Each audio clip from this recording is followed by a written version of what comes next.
But ಏನಂದರೆ ಆಡಿಯನ್ಸ್ಗೆ ಏರಿಳಿತ ಬೇಕು, ಅಂದರೆ ವೇರಿಯೇಷನ್ಸ್ ಬೇಕು. ಯಾಕೆಂದರೆ ನಗಬೇಕು, ಅಳಬೇಕು, ನೆಕ್ಸ್ಟ್ ಕಟ್ ಮಾಡಿದ್ರೆ ತುಂಬ ಆ ನೋವನ್ನ ಇನ್ನೇನು ನೋವು ಅನುಭವಿಸ್ತಿದ್ದೀವಿ ಅನ್ನೋ ತಕ್ಷಣ ಇಮಿಡಿಯೇಟ್ಲಿ ನಗುಗೆ ಸ್ಟಾರ್ಟ್ ಆಗುತ್ತೆ ಸ್ಕ್ರೀನ್ ಪ್ಲೇ. ನಿಜವಾಗ್ಲೂ ನಮ್ಮ JRM ಸ್ಟುಡಿಯೋದಿಂದ ಈ ಸಿನಿಮಾ ಬಂದಿದೆ, ತುಂಬ ಚೆನ್ನಾಗಿದೆ. ಎಲ್ಲರೂ ನೀವು ನಮಗೆ ಸಪೋರ್ಟ್ ಮಾಡಬೇಕು. ಯಾಕೆಂದರೆ 25 ಮಿಲಿಯನ್ ಶಾರ್ಟ್ ಫಿಲ್ಮ್ ಹೋಗಿದೆ ಅಂದರೆ ಈ ಅಮೃತ ಅಂತ ಸಿನಿಮಾ ಅಟ್ಲೀಸ್ಟ್ 100 ಡೇಸ್ ಆದರೂ ಮಾಡ್ತೀರಾ ಅನ್ನೋ ಒಂದು ಭರವಸೆ ಇದೆ ನಮಗೆ. ಯಾಕೆಂದರೆ ಇಡೀ ಟೀಮು ಎಫರ್ಟ್ ಹಾಕಿ ಇವತ್ತು ನಮ್ಮ ಕಾರ್ತಿಕ್ ಆಗ್ಬೋದು, ಗೌರವ್ ಆಗ್ಬೋದು, ಸುಧಾಕರ್ ಆಗ್ಬೋದು, ನಾನಾಗ್ಬೋದು, ಚೇತನ್ ಬ್ರೋ ಆಗ್ಬೋದು, ಎಲ್ಲರಿಗೂ ಕೂಡ ನಮ್ಮ JRM ಸ್ಟುಡಿಯೋದಿಂದ ಅವಕಾಶ ಕೊಟ್ಟು ಒಂದು ಒಳ್ಳೆಯ ಪರ್ಫಾರ್ಮೆನ್ಸ್ ಮಾಡೋದಕ್ಕೆ ಅವಕಾಶ ಮಾಡಿಕೊಟ್ಟಿದ್ದಾರೆ. JRM ಸ್ಟುಡಿಯೋಗೆ ಥ್ಯಾಂಕ್ಸ್ ಹೇಳ್ತೀನಿ.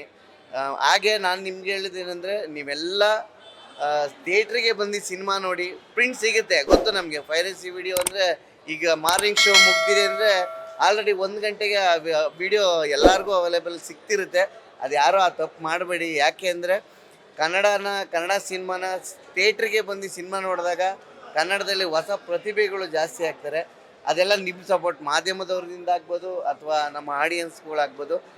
ನೀವು ಈ ತಪ್ಪನ್ನು ಮಾಡದೆ ಹೋದರೆ ಖಂಡಿತವಾಗ್ಲೂ ಕನ್ನಡ ಸಿನಿಮಾಗೆ ಒಂದು ಹೆಸರು ಬರುತ್ತೆ. ಯಾವುದೋ ಮಲಯಾಳಂ ಸಿನಿಮಾ ಬಂದಿದೆ ಸೂಪರ್ ಆಗಿದೆ ಅಂತ ಹೇಳ್ತಾರೆ, ತಮಿಳ್ ಬಂದಿದೆ ಸೂಪರ್ ಆಗಿದೆ ಅಂತಾರೆ, ತೆಲುಗು ಬಂದಿದೆ ಸೂಪರ್ ಆಗಿದೆ ಅಂತಾರೆ. ಕನ್ನಡ ಸೂಪರ್ ಆಗಿದೆ ಅಂತ ಹೇಳ್ಸ್ಕೋಬೇಕಂದ್ರೆ ನೀವು ಕನ್ನಡ ಸಿನಿಮಾ ನೋಡಬೇಕು. ಎಲ್ರಿಗೂ ನಾನು ಕೇಳ್ಕೊಳ್ಳೋದು ಒಂದೇ, ಕನ್ನಡ ಸಿನಿಮಾನ ಥಿಯೇಟ್ರಿಗೆ ಬಂದು ನೋಡಿ, ಹೊಸಬರಿಗೆ ಸಪೋರ್ಟ್ ಮಾಡಿ. Thank you very much. Latest ಹಾಗೂ ಇಂಟ್ರೆಸ್ಟಿಂಗ್ ಸುದ್ದಿಗಳಿಗಾಗಿ ಬಾಸ್ ಟಿವಿ ಕನ್ನಡ ಚಾನೆಲ್ನ ಸಬ್ಸ್ಕ್ರೈಬ್ ಮಾಡಿ. ಹಾಗೆಯೇ ಬೆಲ್ ಐಕಾನ್ ಪ್ರೆಸ್ ಮಾಡಿ. ಇದರ ಜೊತೆಗೆ ಫೇಸ್ಬುಕ್, ಇನ್ಸ್ಟಾಗ್ರಾಮ್, ಎಕ್ಸ್ನಲ್ಲೂ ಮಿಸ್ ಮಾಡದೆ ಫಾಲೋ ಮಾಡಿ.